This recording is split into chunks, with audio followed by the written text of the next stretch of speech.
Hello and welcome to Undid Those Feet, the only football podcast on the internet without its own theme tune. And welcome, joining me as usual is Karl. Hello, Karl. Hello, Peter. Karl, today we're going to talk about a footballer who hasn't kicked a football in anger for over 50 years. Um, is there, does he still matter? Does he still count? Should we still remember Bobby Charlton? Absolutely, we should still remember Bobby Charlton. As for why, he's got to be on any short list if you're discussing the best English players of all time. Don't think there's any doubt about that. He clearly was very central to the England national team's greatest ever in winning the World Cup. Clearly, they were the fantastic players in that side. But for what it's worth, Bobby Charlton was the one that won the European Football of the Year in the year that they won the World Cup. So I think people at the time recognised that he was possibly the best player, even in a side as good as that. So he's central to England, won over 100 caps, and was also part of the greatest story in the history of Manchester United, because he was the player who, as a youngster, survived the Munich air disaster, and then 10 years later was captain when Manchester United beat Benfica at Wembley to win the European Cup. There were only two players who was Munich survivors who played in that team, and the other one was Bill Foulkes, who absolutely deserves to be a United legend, but with the greatest respect to him, if we're talking about great players, he's not really in the pantheon, whereas Sir Bobby Charlton definitely is.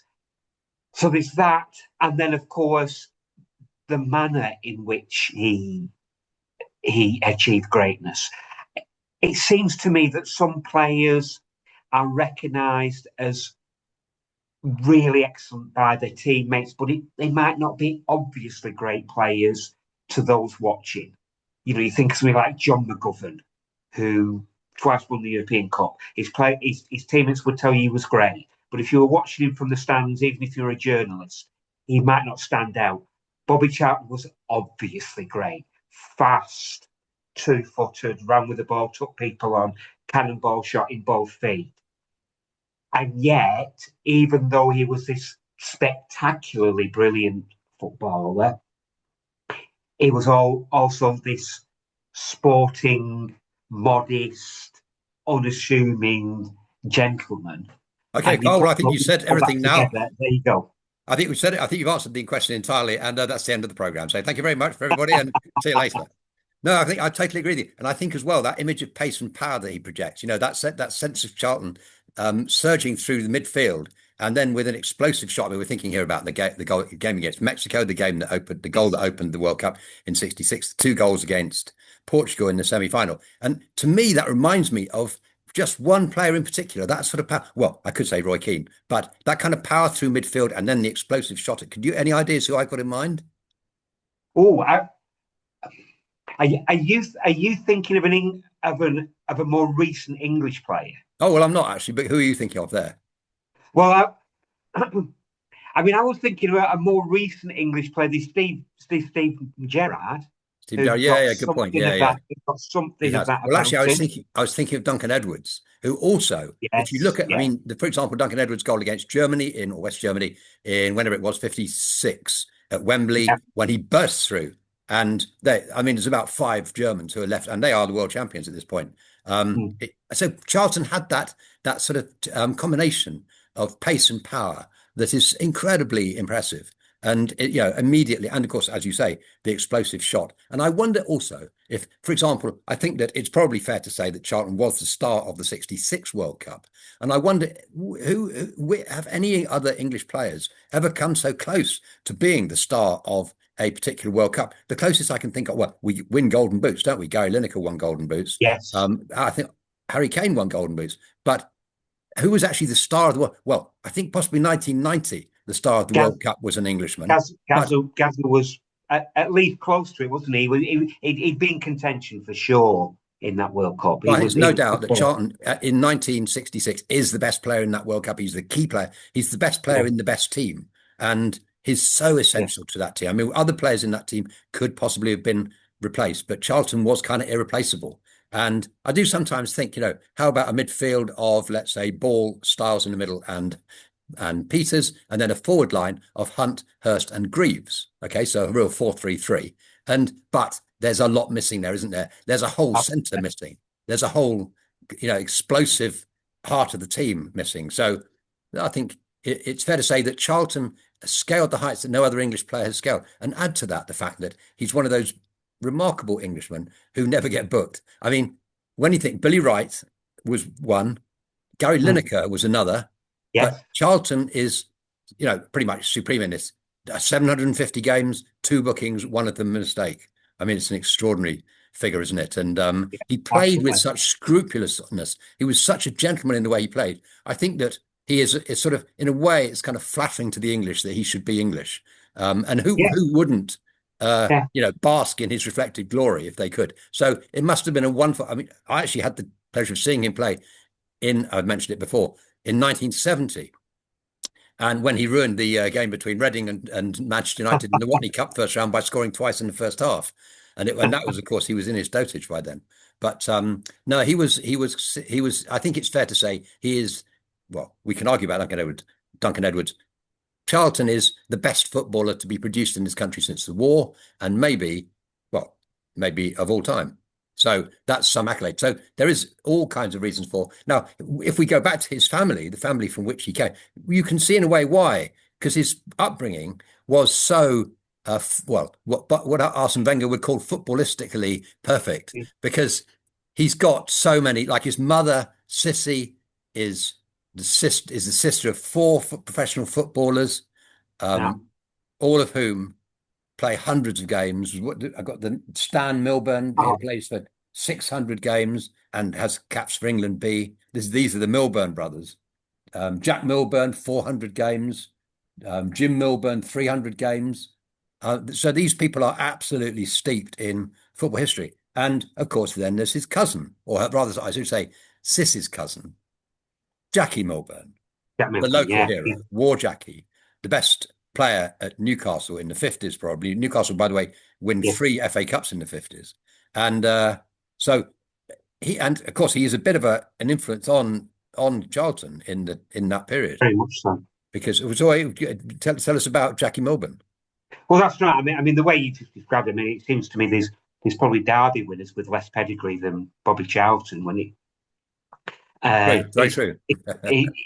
It's amazing, but yes, Jackie Milburn really did have an influence on him, and it's one that Bobby definitely recognised. But I think one of the key things was, perhaps surprisingly, warning him off Newcastle. Yes, because Jackie Milburn was this Newcastle legend. You would think that Newcastle was the natural home for a son of the North East like Bobby Charlton, even without the Jackie Milburn connection. But with it, it would seem obvious he'd go there. And yet Jackie Milburn warned him that Newcastle were not so great at coaching young players.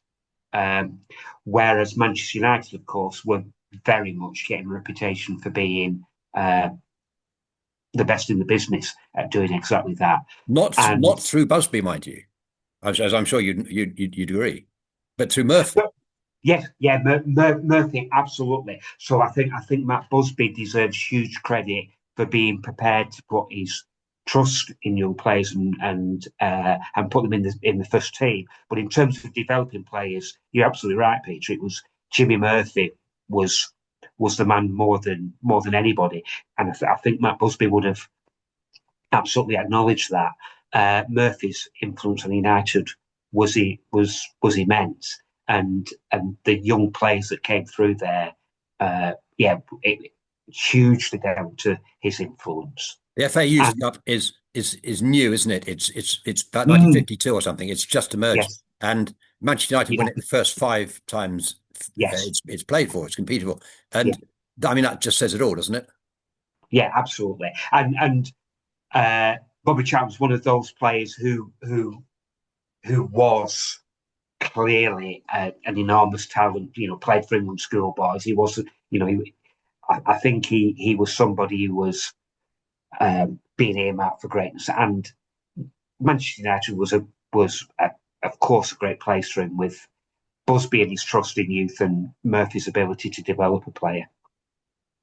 Bobby called it paradise those years. Maybe why was that? Why was it so good for him? I think because clearly he was not just a footballer, but somebody who loved football.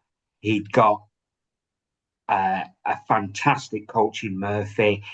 He was surrounded by other terrific young players who they were mates as well as teammates, of course.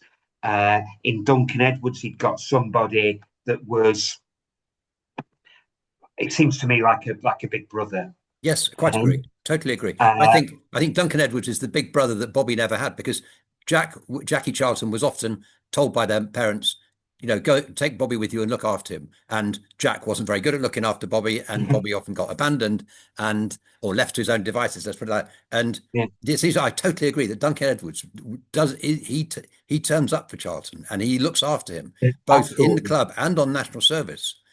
These little stories like him making sure that he'd got a decent bed in the camp, exactly. The national service, that kind of thing. I think Duncan Edwards is such a big brother to the whole lot of them, but to Bobby Charlton especially, he seems to have taken him under his wing. Yes, and so he was playing with people who were both friends and other terrific players, and in the case of Edwards, a truly great player. Yeah. A player who Charlton himself said was the one player who made him feel inferior because he could do so much. I mean, of course, there's an element of Bobby's typical modesty there in talking about himself, but what he said about Edwards and his greatness, I think, was absolutely true. No, I do. So why wouldn't it be paradise? Yes, absolutely. And I think, and as well, this feeling that he had nothing really to worry about. Everything was taken care of. He was looked after by his landlady. The teammates looked after him, made sure he was all right. He went to the club and Jimmy Murphy was there to look. In fact, Jimmy Murphy coached him 1-to-1 for some, invested quite a lot of time in him. Especially, I think, in making sure that he was two-footed, which, of course, in the end, I think people didn't really know whether he was right-footed or left-footed. In fact, I don't know. Do you know? I don't. I think I was reading something where Charlton himself said he considered himself to be two-footed. And if modest Bobby Charlton was saying that about himself, I think we can just say he was a rare example of somebody who genuinely was. He certainly he took corners from either side, for example, using either foot. Using either foot. He'd do an in-swinging corner from either side. So I think he was very comfortable using right or left. I think, obviously you get some players who are naturally one-sided and they work tremendously hard to bring the other foot up to somewhere close, and some do a very good job of that. Yes. I'm sure Bobby Charlton worked very, very hard, but it does seem that as far as his right and his left, there wasn't really anything to choose between them. I mean, it is nice to hear that he did have to put in some practice on some features of his game, because he just seems to have been a natural, and he seems to have slipped through. From the word go, he was going to be a footballer. In 1948, he listened to the commentary on the FA Cup final and fell in love with Manchester United. As it turned out, Manchester United turned up at his door and stuck a contract on the table, and all he had to do was sign. And so the thought that Charlton does seem to be a sort of effortlessly, impressive. Well, not just as a footballer, but of course specifically as a footballer. And in fact, at this point, he's getting into a team which can take. So he's playing left wing, in fact, isn't he? Really? And of course, it's worth remembering that in the late 50s, we're talking about the mid to late 50s. He makes his debut in about 56, I think. And he's in the team for the 57 Cup final. So he's obviously a kind of first choice, more or less straight away. Yeah. And he's in the team for the 58 Cup final, of course. But there's big events that come in between there. But it's worth remembering, when we think of Bobby Charlton as a left winger, he had what wingers needed, which was a lot of pace and ability to beat a man, to beat an opponent.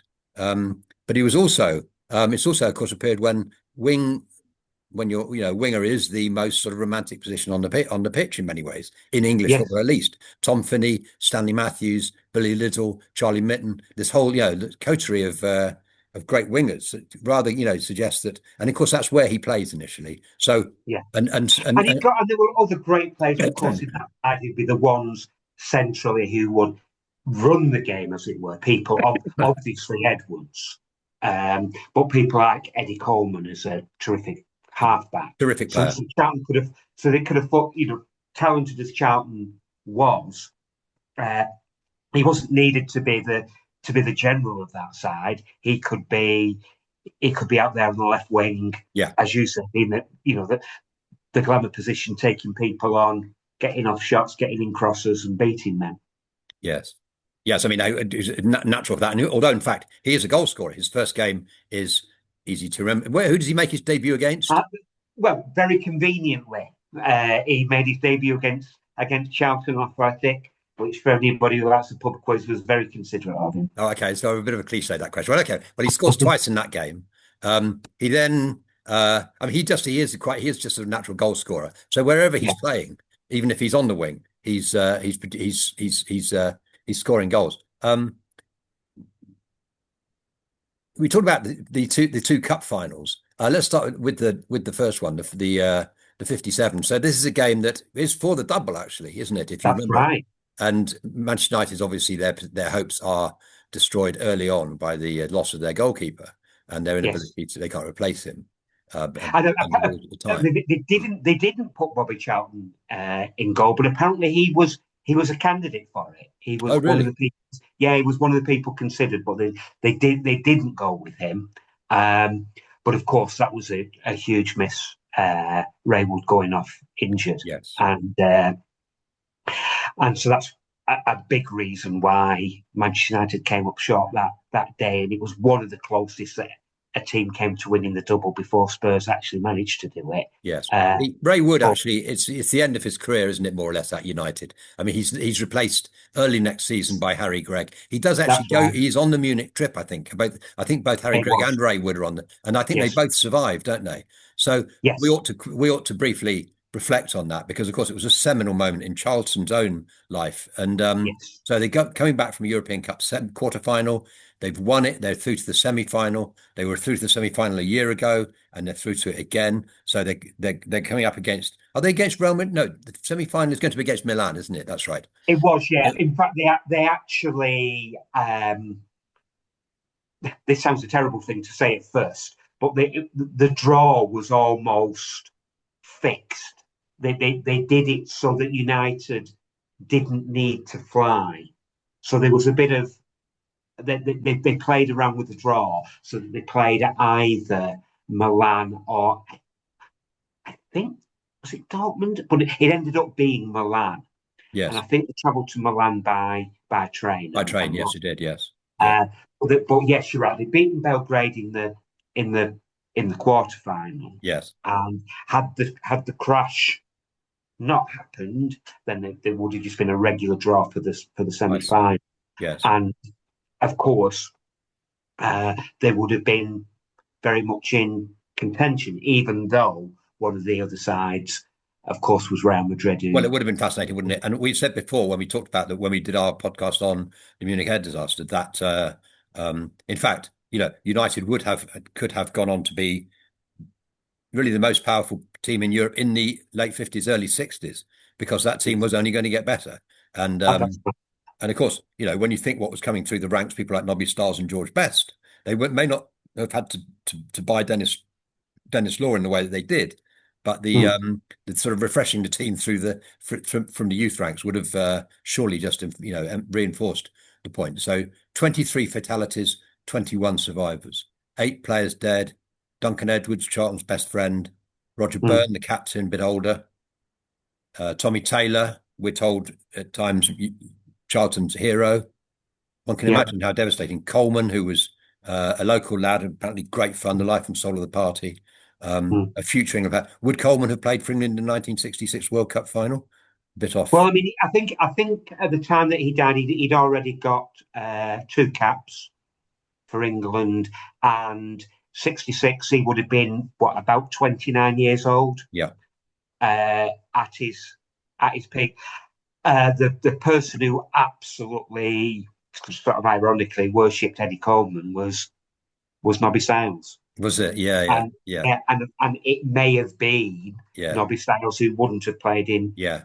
in Indeed. Yeah. in in Well, '66. it, Both Nobby may not Edwards have and had a Coleman. career at Man U. You know, he may not have had a career there. He may have Yeah, had to move on if yeah, Coleman. But anyway, that's really sort of speculation. And this year, this season ends. It's crazy, really, with Charlton being picked to join the squad, which was going to the 1958 World Cup. So he's back. He's been back. So we're talking about February through to May. He's been back about 10, 12 weeks, and he's picked to play in the 1958 World Cup or in the squad, which is going to Sweden, I think. it And was. Yeah, lo and behold, he is not picked to play in the team. So he's taken there. I think it's quite insensitive. I mean, I think that if he's yeah. fit to go, he surely plays. But anyway, he isn't You invited. think? I mean, I do think that period um, after the Munich air disaster and the role that Charlton played in getting United to the FA Cup final was really quite remarkable in showing the sort of man that he was as well as the sort of player that he was. Because I think it's fair to say that up until Munich, talented though he was, nobody would have said he is the key player at Manchester United when you had players, some of the players that you've mentioned. But after Munich, Yes, he was, he was. and Yes, very quickly, yes. and to have gone through what he did and the Mm. effect that it must have had on him. I mean, similarly, massive credit, of course, also goes to Harry Gregg and Bill Fookes. But young Bobby Charlton went from being an attacker who clearly was talented to being absolutely key to that United side. And it must have been a big reason why he got picked for the squad. But as you say, why he didn't get in why he didn't kick a ball for the first 11 in that World Cup, I don't know, to be In honest. in in a really serially underperforming, underachieving England side Oh, too. yes. No, you're so right about the change of status that Bobby experienced because before the Munich air crash, there's time for him to develop. There's room for him to explore his own abilities. After the Munich air crash, it's urgent and it's on him because he's the best player and he's the best player that's left. And it's going to be a matter, a lot is going to come on his shoulders. How old is he in 58? He's 20, isn't he? Yes. He's 21 in October. So in that, up to the point that he appears in the 58 doesn't appear in the 58 World Cup. He's 20 Yeah, years old. that's right. By 62. So just moving on a bit because the 62 World Cup is quite an interesting period. It seems to me, I mean, so in the league, things have gone for Manchester United uh, rather Yeah. slowly, right? Not been a very, I mean, it's trying to rebuild, but it's Yes. a huge setback. The whole club is suffering. But Very much. we'll come on to that in And a second, but let's just stick with this, just this question of the 62 World Cup while we're about it. yeah, okay. In the contrast between the 58 when he's really marginal and probably wondering what he's doing there to 62 when when the England team fight out a very cynical 0-0 draw with Bulgaria, or is it 1-1 Yeah. anyway? It's a draw with Bulgaria to qualify through to the next round. And Bobby who is such a gentleman behind closed doors and on the pitch. He's angry about the way that the England team are approaching this tournament, and he wants to see. I mean, this is the sort of cavalier side of Charlton because although he's something of a Puritan, he's got a large cavalier streak in him too. He wants to see Mm. football played in the way that it's ought to be played as he sees it. And at 62, it's interesting how he becomes a prominent member of the dressing room in voicing his opinion. It wasn't something that Bobby liked to do. He didn't do it very much. But in 62, that's his. And of course, again, it's another failure. But I think by this time, the England team are beginning to realise because the World Cup for 66 has been awarded. It's awarded in 1960. So from Mm. 1960 onwards, England knows, and Bobby would have done the maths. He realised that by the time 66 comes around, he's going to be 28, peak of his Mm. powers. So he's now becoming more prominent in the England side. And of course, he's quite quickly one of the most experienced as well. in that side. So that's just an interesting. Let's talk briefly about Manchester United in the years between Munich and what I think we could say is not necessarily the beginning of the end, but it is the end of the beginning, and that's winning the cup in 63. Yes. Talk us through those years. They're Yeah. really locust years, aren't they? So freakishly, they in the first full season after Munich, they finish second, They which did. blows my mind how that happened. But then they gradually went, became mid-table, and then in 62, 63, Yes, they only just avoided relegation. they did indeed. And finished 19th Yeah, in the 19. in the league that season. And yeah, it went right up until the last game of the season where relegation was still a possibility. But they also got through to the FA Cup final. Yeah. Now, a number of years ago, I read an excellent biography of Matt Busby by Eamon Dunphy. Yes. And Dunphy was a United player at the time, not a first teamer. No. But he was at the club. And Dunphy clearly had the most enormous respect for Matt Busby. And he wrote this biography of him when he'd become quite an established writer. But his view was, and perhaps not surprisingly, Busby maybe lost focus, maybe his judgment wasn't as good for quite a period of time. And one of the things that Dunphy pointed to as evidence of that was that he was fielding a side in which the right winger was John Giles and the left winger was Bobby Charlton. Yeah. As Dunphy said, the two best midfielders from the British Isles in that era, and that in his view, a Busby who was really on it would not have been playing those two players in those positions.